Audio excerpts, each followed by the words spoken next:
Hi there, Janet Fritz here for Galaxy Girl Creations. Welcome to my channel. Welcome to Kit Conspiracy. This is week 2, layout 1, and we are using the little celebrations from 49 and Market.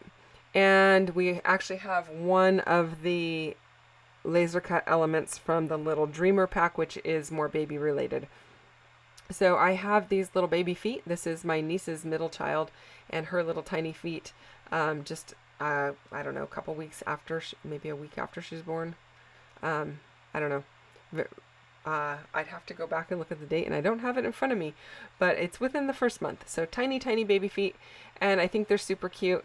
I really love this paper, and thought I'd go ahead and use it. I was trying to find something to make some layers behind my photo, so I did pull out a book paper that I had, and I inked it up with a little weathered wood and a little bit of walnut stain, but then I felt like it got too dark, so I'm not going to end up using that piece, even though the colors match really well. And actually on the screen here it looks fine, especially once you get the doily and the other layers over it, but I don't end up using it. I'm going to end up using a different piece, and I'm going to ink it up a little differently so it's not quite so dark. And I did pull out these cut files, which have been in my stash for a very, very, very long time, and I had multiples of them, so I thought, you know what, I'm going to use these on here to kind of just soften up all of my layers around the photo, which the doily's doing a good job of as well. But I'm keeping this one super simple. Not every layout has to be really, really, you know, detailed, I guess. I don't know. There's still a lot of detail in here. But I'm going to pull in that moon because in the photo she's sleeping, even though you can't see her face. But you know, babies are they sleep all the time. And since there's a moon, I had to pull in the cow because the cow jumped over the moon. I don't know. But the cow was super cute, so it's going to be down there with the moon. And I'm thinking the raccoon's going to be up here by her little feet. And I do have a wood veneer piece that says sister because she is the sister. And so I'm thinking I'm going to pull that in as the title. Or, you know, I don't know if it's actually the title. You could call it the title, I suppose.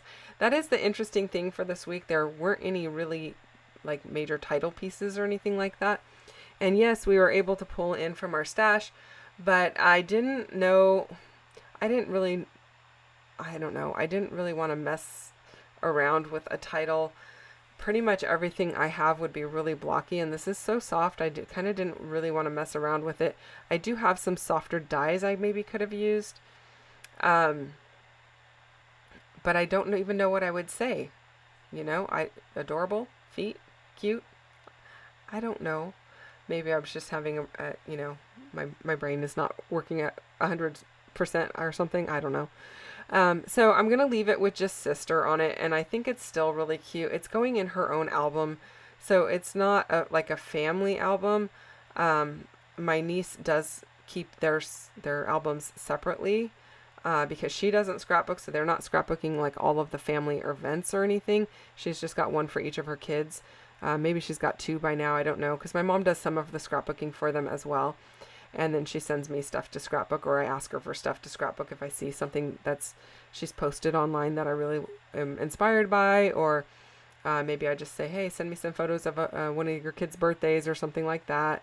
I don't get to go to all of these things because they are out of state at this point. So anyway, so I'm thinking it looks pretty cute here, but I was feeling like that book page was really, really dark, and now I'm looking at this one and I'm thinking it's really orange compared to what I've got going on here, but we'll see what happens when I kind of tear it apart and add some color to it, because I am going to pull out my Stabilo Woodies and just scribble a little bit of color on there.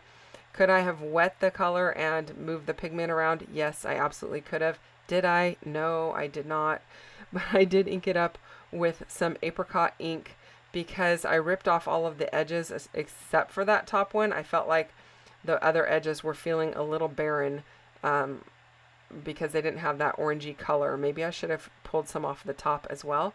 And then there was a couple of words down here that I didn't really feel fit the bill for this layout.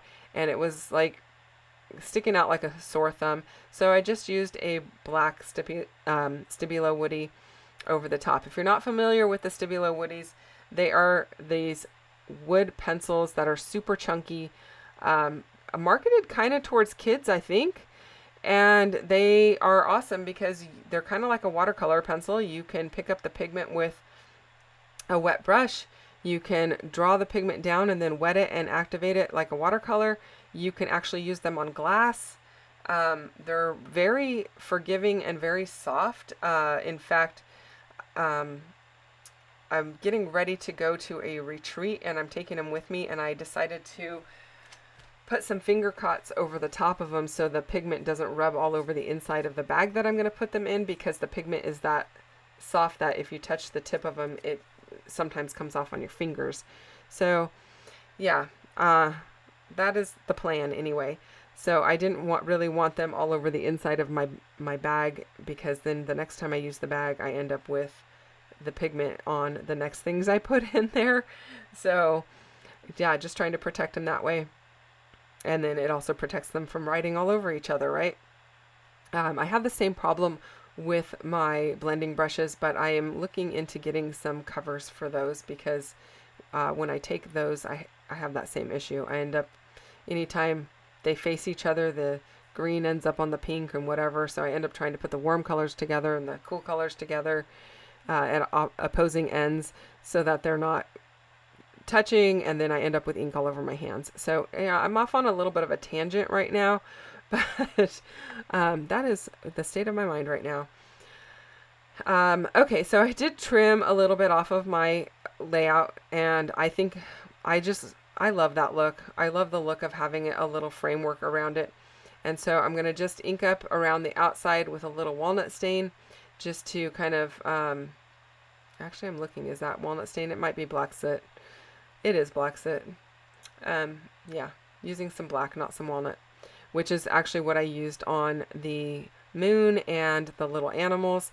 I feel like this particular collection, it has a very monotone kind of saturation in all of the pieces, if that makes any sense. Everything kind of blends together.